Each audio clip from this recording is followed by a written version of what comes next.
Hello and welcome to this short webcast. My name is Lora Murphy and I work within the Policy and Research team here at the CIPP. My position within the company is that of Senior Policy Liaison Officer, or SPLO if you like your acronyms, and I'm a newbie to the business, having started here in September of this year. We all love Christmas, the presents, the social functions and the time spent with family. Well, most of the time. But for payroll professionals, this time of year presents us with other challenges, and this webcast aims to give a brief overview of what those challenges are and how they can be addressed. There seems to be a lot more work to get through for the payroll department, but substantially less time to squeeze it all in. This is just a brief overview of what I plan to discuss in relation to the effect of the Christmas holidays on payroll. First off, we will look at the effect that the longer pay period between the two dates in December and January can have on staff in terms of financial well-being and some other considerations for the payroll department. Then we will look at the FPS Easement, which was originally a temporary measure but will now be a permanent arrangement for December pay dates on an annual basis. There is a section on providing staff benefits, so if employers are feeling generous and supplying their staff with a nice bit of turkey for their Christmas dinner, or if they are paying for a Christmas party to reward their employees for their hard work throughout the year. We will also briefly cover overtime and the fact that some businesses may need to hire temporary staff in the office to help them with such a busy period of the year. Finally, we will look at the implications that come with a new holiday year, as many organisations have a holiday year that runs from January to December. This is not true for all employers, but will apply to a fair few listeners today. Without further ado, let's crack on. So, early December pay dates and their effect. The significantly longer period between the December and January pay dates can leave employees struggling in January, and businesses should be mindful of this. There is additional pressure as well because people are likely to splurge and spend more at Christmas. I certainly know I do, and then I regret it later. Whether it be on presents, food, decorations, or a combination of all three. Although it may seem late in the day to publish a webcast on the effect of December on payroll processes, there will still be some departments who are preparing to pay their staff prior to the Christmas break. Many businesses bring the pay date in December forward, and so they need to prepare and plan ahead for this and consider things such as, will our cut-off date be any earlier? When will expenses need to be submitted and processed if they are paid outside of payroll to ensure that they are paid into employee bank accounts ahead of Christmas? What is the absolute latest we can submit our BACS payments to ensure that payments reach employees on the specified date? Staff will need to be informed that they should expect an earlier pay date so that they can prepare accordingly. And also they need to be notified if cut-off dates are brought forward to ensure that they meet deadlines and receive the pay figures that they are expecting. If they aren't told, they won't know. It's simple. It's not unusual for staff members to take an extended break over the festive period, i.e. not just the days that the business will be closed for. This will need to be considered when preparing for processing December payroll to ensure that there are sufficient bodies in the office to secure a smooth and successful payday. It's amazing how much the Christmas spirit diminishes if there are errors on somebody's December payslip, and quite rightly so. Next, we come to the FPS Easement in December. HMRC announced late in December of last year that there would be a temporary easement around reporting payments in real time. So if a pay date was brought forward, for example, a business pays on the 20th when the contractual pay date is the 25th, the FPS would not need to be sent on or before the 20th, but on or before the 25th. So even though the pay date's coming forward, the FPS will not need to be sent in line with that. It would need to be sent on or before the contractual pay date. After feedback from businesses and the DWP, HMRC recently confirmed that this would be a permanent easement that would be applied over the December and Christmas pay periods.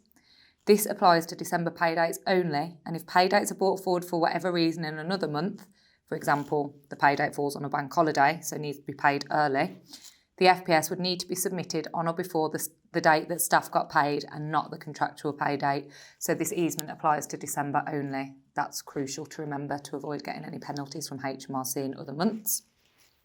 The advice given, as with all of the months in the year, that the pay date recorded on the FPS and employee payslips should remain as the contractual pay date. So to use the example above, it was the contractual pay date was the 25th and the actual pay date was the 20th, but on the FPS and on employee payslips, you'd still show the contractual pay date of the 25th and not the actual pay date of the 20th of December. This is to ensure that there aren't any adverse effects on payments to employees who receive universal credit, as it may look like a person has been paid twice within one assessment period, which could potentially mean they receive less in universal credit. As we've already discussed, December can be an expensive time of year, particularly with the longer period between December and January pay dates. So the last thing somebody wants is to also get their universal credit amount knocked down. The dates surrounding submission of the EPS remain unaffected, and employers should continue to submit their EPSs by the 19th of the following month to avoid penalties being imposed by HMRC. Next up, we take a quick look at staff benefits at Christmas. Festive cheer seems to permeate through the air at this time of year, and organisations may feel particularly generous and want to provide employees with some benefits and perks at Christmas time to reward them for all their hard work over the course of the year. This is definitely to be encouraged, but there are factors that businesses need to consider when assessing what benefits they're going to provide and the potential impact this could have on payroll processes, along with the cost to the business once all areas have been considered. It's not as simple as just handing your staff a £50 gift voucher if the boss is feeling particularly nice or if he agrees to it after a few wines at the Christmas party, or indeed the throwing of a Christmas party and paying for it. Each different benefit needs to be considered in its own right to ensure that the legislation surrounding benefits is being adhered to and ensure compliance with the law. Most benefits will be subject to tax and NICS deductions and will need to be reported to HMRC through one channel or another, e.g. the FPS or the P11D.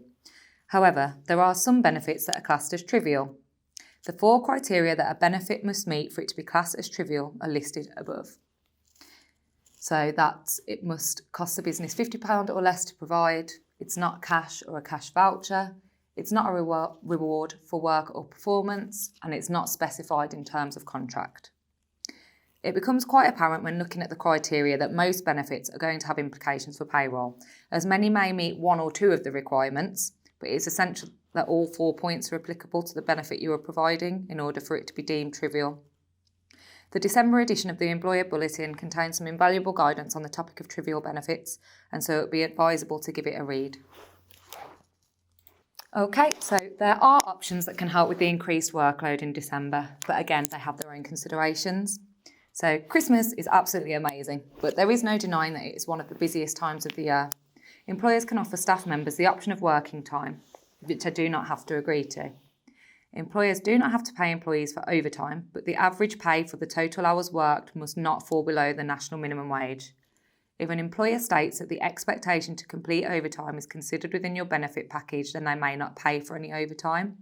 If an employer explicitly states what the rate is for overtime, then they will have to adhere to the terms of the contract. This is a simple point, and I really hope that all payroll professionals would know this, but just because it's Christmas doesn't mean overtime is treated in any different way to usual. It still needs to be processed through the payroll and subject to the same liabilities as standard pay. It also needs to be recorded and sent to HMRC. There is another alternative beyond offering existing staff members overtime, and that's to hire a or a few temporary workers. They can be invaluable in ensuring companies make it through the busy festive period, and an increase in temporary staff is prevalent within the retail sector at this time of year. A major consideration when employing a temporary staff member is that from day one of employment, they are entitled to workers' employment rights. They are as follows.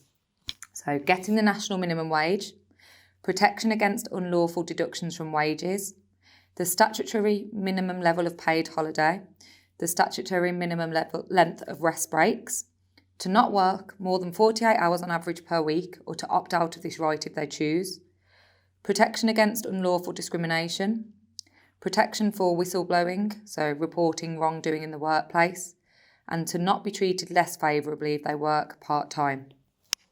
After 12 weeks, a temporary staff worker is entitled to equal treatment, which gives the same rights as somebody employed directly by the company.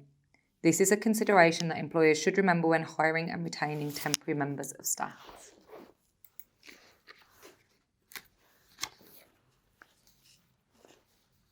Okay, and the final section on our agenda today relates to January and the fact that this will be a new holiday year for many employers and employees. So many businesses have a holiday year that spans January to December. In my experience, but then you do hear of organisations where the year runs from April to March in line with the tax year. So this slide will not apply to all listeners. In fact, in the civil service, the holiday year runs from the employee's birthday month, so there'll be 12 separate leave years for the relevant departments to monitor. Wow. It felt important to include this slide for employers who do incorporate a January to December holiday year. HR and payroll departments need to be prepared for the commencement of the new holiday year and need to ensure that their systems are equipped to deal with refreshing all of the holiday entitlements for staff, and if they're not, manual intervention will be required. It would be good practice to check that systems are correctly calculating holiday entitlement to employees who aren't on a standard Monday to Friday 9 to 5 contract. So in those scenarios where they have compressed hours that are spread over 4 days, if they work shifts or if they are irregular workers. Special attention will need to be applied where staff have been allowed to carry forward holidays, or where employees are on long-term sick or maternity leave, or even if their employer has not allowed them to take holiday and has refused the requests on numerous occasions. In these scenarios, support functions will need to be aware of the carried forward holidays and ensure that they are included in the entitlement for the following year.